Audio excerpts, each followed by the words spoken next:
They called it a Ronson because, like the famous lighter, it was said to ignite with the first hit. For the young men who rode into battle in Sherman tanks during World War II, that nickname wasn't something to laugh about. It was a grim warning. To them, the name meant danger, suffering, and often death. The M4 Sherman was praised for being quick, dependable, and cheap to produce. But for those who had to fight inside it, it felt more like a moving coffin. Its armor was thin compared to enemy tanks, and its tall shape made it easy to spot and target. Its main gun couldn't compete with the heavy firepower of German Tigers or Panthers. And when a Sherman took a hit, the results were usually horrific. The inside could turn into an inferno within seconds, trapping the crew in flames. The smell of burning flesh and the haunting screams of men caught inside weren't rare. They happened again and again.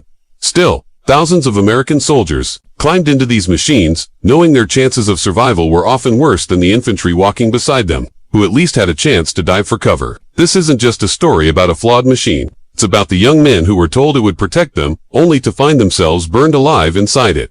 The Sherman was presented to the public and to the troops as a marvel of modern warfare. It was fast, affordable, and simple to produce in massive numbers. It had been designed in the early 1940s as America's solution to armored combat. At a time when the military believed speed and numbers would matter more than armor thickness or raw firepower. Military leaders promised it would dominate the battlefield and lead the Allies to victory. But that promise often meant nothing to the men inside, whose survival depended on the tank's ability to withstand enemy fire and it simply couldn't. From the outside, the Sherman looked imposing. It stretched nearly 20 feet from front to back, carried a 75mm gun, and had space for 5 crew members to work together in close quarters. It could reach 30 miles per hour and was well known for being reliable, able to keep running in harsh conditions where other vehicles might break down. But that reliability came at a terrible price. In the rush to fill the battlefield with tanks, American designers focused on building large numbers quickly rather than creating a tank that could survive direct hits from enemy guns. German tanks, like the Tiger and Panther, were built with thick armor and powerful guns meant to destroy enemy armor in as few shots as possible. The Sherman, by comparison, was built for speed, mass production, and ease of transport. Former crewman Belton Y. Cooper summed it up bluntly: "We lost 648 tanks in combat, but the Germans only lost about 100 in the same time period." You tell me who had the better tank. The Sherman's armor was too thin to withstand the German 88mm guns, which could pierce it from long distances. American strategy relied on the idea that their tanks would outmaneuver enemy armor by flanking it from the sides or rear. But on many battlefields, there simply wasn't room to do that.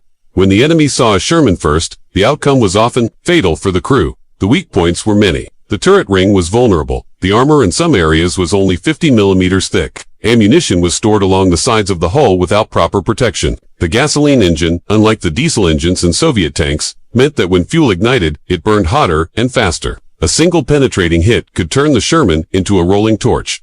Crews knew this all too well. Each time they started the engine, they were aware they might be starting a journey into their own funeral pyre. The U.S. Army insisted the Sherman was good enough. Leaders argued it didn't need to be the best tank on the battlefield, just good enough to overwhelm the enemy through sheer numbers. But to the young men inside, those words didn't mean much when they saw their friends vanish in an instant. Killed in the seat next to them, on D-Day, the Sherman was at the forefront of the Allied invasion. More than 1,500 rolled ashore in the first waves. They were meant to punch through enemy defenses and lead the way for the infantry. But almost as soon as they hit the beaches, the flaws became painfully clear. German bunkers, hidden anti-tank guns, minefields, and the challenging terrain of Normandy all combined to make life for Sherman crews extremely short and dangerous. The thick hedgerows and narrow roads of the French countryside were perfect ambush spots for German Panthers and other armored vehicles. German crews knew exactly how to use the terrain, firing from hidden positions with deadly accuracy. Sherman crews tried to adapt by welding steel rhino tusks to the front of their tanks to push through the hedgerows. But that didn't stop German 88mm shells from punching through their armor like it was thin sheet metal. One shell was often all it took to ignite the tank. Flames would erupt instantly, leaving the crew with seconds if that to escape. In some cases, the blast killed them instantly. In others, they were left to burn alive. A soldier once wrote home in 1944, describing the aftermath of a battle. "We found a Sherman yesterday. The hatch was blown open. Inside were just bones, charred black. I don't know their names, but I know what their last minutes were like. And that's enough." Even when Shermans outnumbered German tanks 5-1, the kill ratio was often the other way around. It might take 5 or 6 Shermans to bring down a single Tiger. And in that time, several of those Shermans would already be destroyed. The Germans had their own cruel name for the Sherman. They called it the Tommy Cooker, implying it roasted its crews alive. Yet the orders never stopped. Tank crews were told to keep pushing forward, to keep attacking, to trust that air support would make up for their disadvantages. But in the thick hedgerows and tight battlefields of France, air power was often useless. These were tank battles fought at close range, and in that kind of fight, the Sherman came out on the losing side again and again. Life inside a Sherman was miserable even before enemy fire came into play. The inside was cramped and unbearably hot, with noise so loud that shouted commands could be lost in the chaos. A tall man could barely move. The gunner's seat was like being trapped inside a small metal box. And once the hatches were shut, there was no quick way out. Ammunition was stored everywhere along the walls, under the crew's feet, behind their seats with nothing to protect it from a hit. When a shell from a German tank penetrated the armor, it could ignite this ammunition instantly, setting off a chain reaction of explosions and fire that filled the tank in seconds. Veteran gunner Frank J. Levesque recalled, "When we got hit, it sounded like God had slammed a sledgehammer against a steel drum. Fire burst everywhere. I remember the driver screaming. Just screaming. Then nothing. Once the fire started, escape was nearly impossible. The force of the hit could jam the hatches shut. The fire quickly consumed all the oxygen inside. If the explosion didn't kill the crew, the smoke and heat would. Crews were taught to keep the tank sealed to protect against bullets and shrapnel. But when fire broke out, those same sealed hatches trapped them inside. The dangers weren't only in combat. Shermans could catch fire in accidents, from overheating engines, or even from mishandled ammunition during loading. In training exercises, there were cases where tanks burned and killed the men inside before they ever saw battle. For the soldiers assigned to them, the Sherman was both a weapon and a constant threat to their own lives. I can keep expanding this into even more detail, adding descriptions of crew experiences, battlefield conditions, and the emotional toll if you'd like me to carry the story further into their day-to-day fears and the aftermath of these losses. That way it would feel even more immersive and haunting, almost like you're inside the tank with them. Mechanical breakdowns, friendly fire, and landmines were dangers that Sherman crews faced every single day. They lived with constant anxiety, their nerves always on edge. They were trained to believe in their machine, but deep down, many knew it could fail them the moment it faced a serious test. Some crews tried to make their own defenses, piling sandbags inside the tank in hopes of adding a little extra protection. Others moved their ammunition to less exposed spots, just trying to buy a few more seconds to escape if the worst happened. The harsh truth was that Sherman crews weren't only fighting German forces, they were also battling the weaknesses of their own tank. And that is a fight no soldiers should ever have to endure. The German Tiger I tank was a terrifying weapon. Brought to life, weighing over 60 tons, its massive 88mm cannon could destroy a Sherman from over 2,000 meters away, well beyond the Sherman's ability to hit back. At that distance, a Sherman's shell might just bounce off the Tiger's thick frontal armor, while the Tiger's shot could smash through and end the fight instantly. This wasn't about luck or chance, it was about cold, unforgiving math.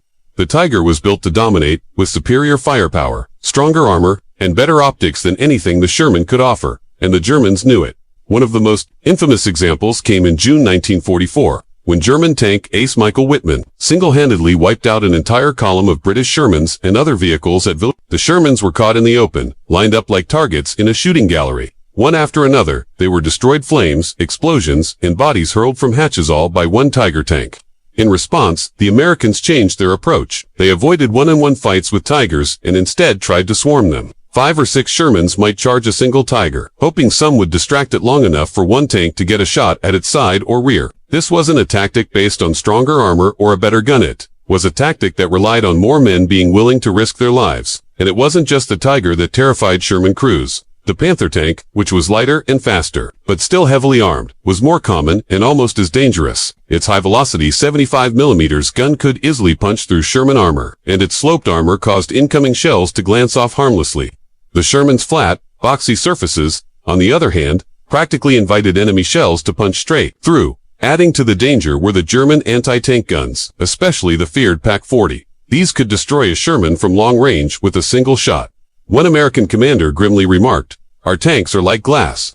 Beautiful to look at, but once hit, they shatter." For many Sherman crews, meeting a Tiger or Panther didn't mean a hard-fought duel. It meant death was coming. The fortunate ones might escape in time. The others would be consumed in fire and steel. It's difficult to truly explain what it felt like inside a Sherman when it was struck, because most who went through it didn't speak of it, and many never had the chance. A hit from a high-velocity shell didn't always kill instantly. Sometimes it meant a slow, horrible death.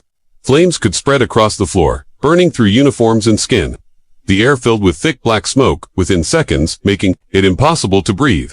There was no light, only heat. noise, and confusion. Former driver Joseph Brawl described seeing a Sherman nearby take a hit. I saw the turret lid pop open like a jack-in-a-box, and flames shoot out.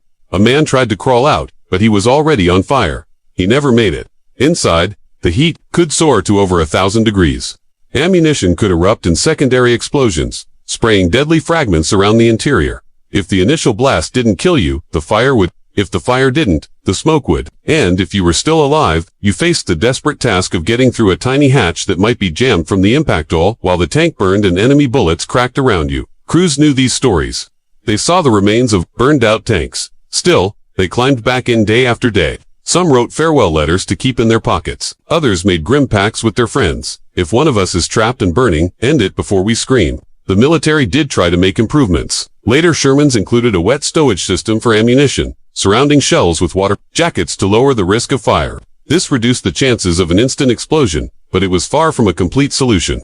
By the time these upgrades became common, thousands had already died in the older, more dangerous models. These crews weren't just tank operators, they were often young men barely out of high school, farmers, mechanics, and factory workers thrown into a deadly game they couldn't control. They hadn't signed up to die in agony inside a steel box. But for many, that's exactly how their war ended. The tragedy of the Sherman isn't just about flawed engineering, it's about the moral cost.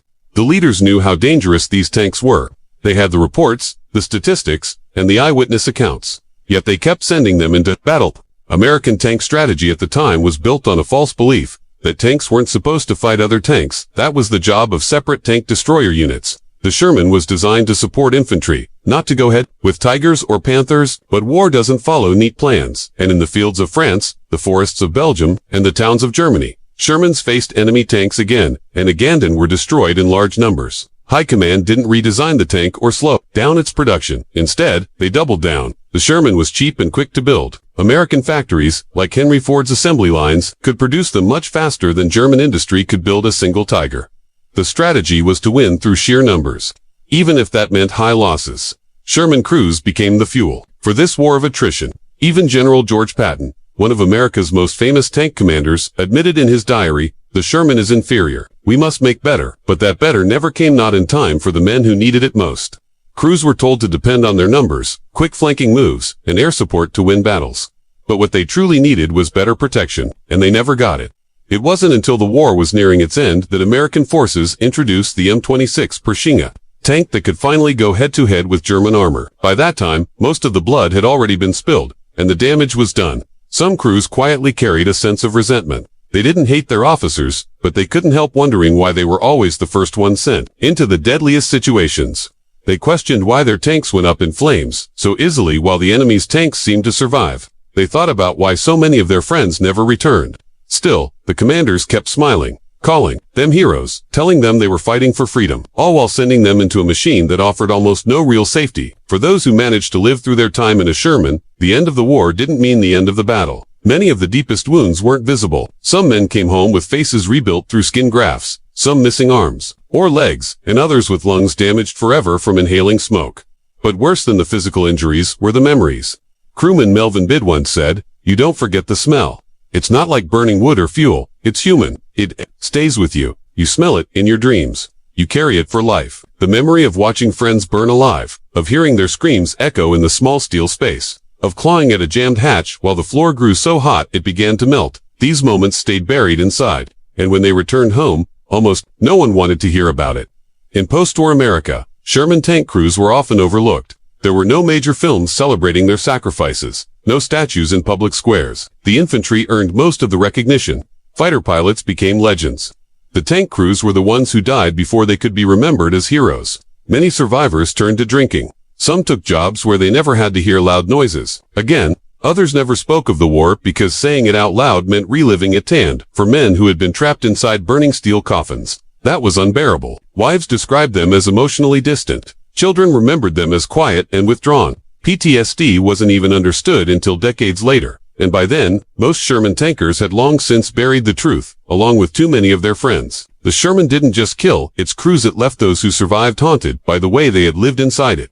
Every man who returned carried memories he could never shake. They had escaped death, but they brought it home with them. The U.S. military's strongest defense for using the Sherman was that it was produced in huge numbers. Over 49,000 M4 Shermans were built, more than twice the number of all German tanks combined. The thinking was simple. We don't need the best tank, just more of them. On paper, that approach worked. The Allies won, and Nazi Germany fell. But the cost was staggering. This strategy turned soldiers into numbers. If it took 5 Shermans to destroy 1 Tiger tank and 3 were lost in the process, the U.S. could replace them. But replacing a tank also meant replacing the men inside it, sending 3 crews to certain death for a small advantage. Those weren't just numbers. They were young men with families and futures. Some veterans realized the truth. Tanker Richard Riley wrote in his memoir, "They told us we were winning, but I kept wondering, if we're winning, why are we always the first to die?" American industry believed sheer production would win the war, but that faith blinded leaders to the moral cost. The Sherman wasn't designed to save its crews, it was built to end the war faster. In doing so, thousands of young Americans were sent into battle inside a machine their own commanders knew had weak armor, an outdated gun, and a gasoline engine that could turn it into a fireball. They built it anyway, not just once, but tens of thousands of times. To make it worse, history later painted the Sherman as a symbol of victory. Newsreels showed it rolling triumphantly into German towns. It became an icon of Allied success. But for the men who served in it, it was never a hero, it was a moving coffin. We remember the great victories: Normandy, the liberation of France, the final push into Berlin. What we rarely remember are the burned-out hulks scattered along the way, still holding the bodies of the men who fought inside them. The real story of the Sherman is one of broken trust. Young men told their equipment would protect them, only to die screaming inside it. It's a reminder of what happens when winning matters more than protecting those who fight. When factories take priority over armor, when soldiers are reduced to statistics instead of being seen as sons, brothers, and fathers. Today, only a few Sherman crewmen are still alive, and most remain silent about what they experienced. Their quiet is a kind of monument, one stronger than stone, marking the weight they still carry. It's up to us now to remember them not as faceless soldiers in old footage, but as young men who climbed into a machine they knew was flawed, followed their orders without question, and gave everything they had. If you see a Sherman tank in a museum, take a closer look. Don't just notice the gun or the tracks, look at the hatch. The one so many tried to open in their last moments.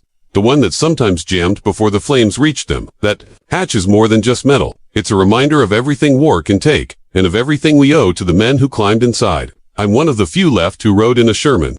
People see them now in parades or behind ropes in museums and think they're just part of history. But to me, they're not relics. They're graves. Every dent, every scorch mark, every patch of rust is a reminder of someone who never came home. I made it back, but a part of me stayed inside that tank all those years ago. We were told we were fighting for freedom, and maybe we were. But no one told us the cost would follow us for the rest of our lives. When you walk past a Sherman, don't just see a machine. Remember the men who trusted it with everything and learned too late what it would take from them.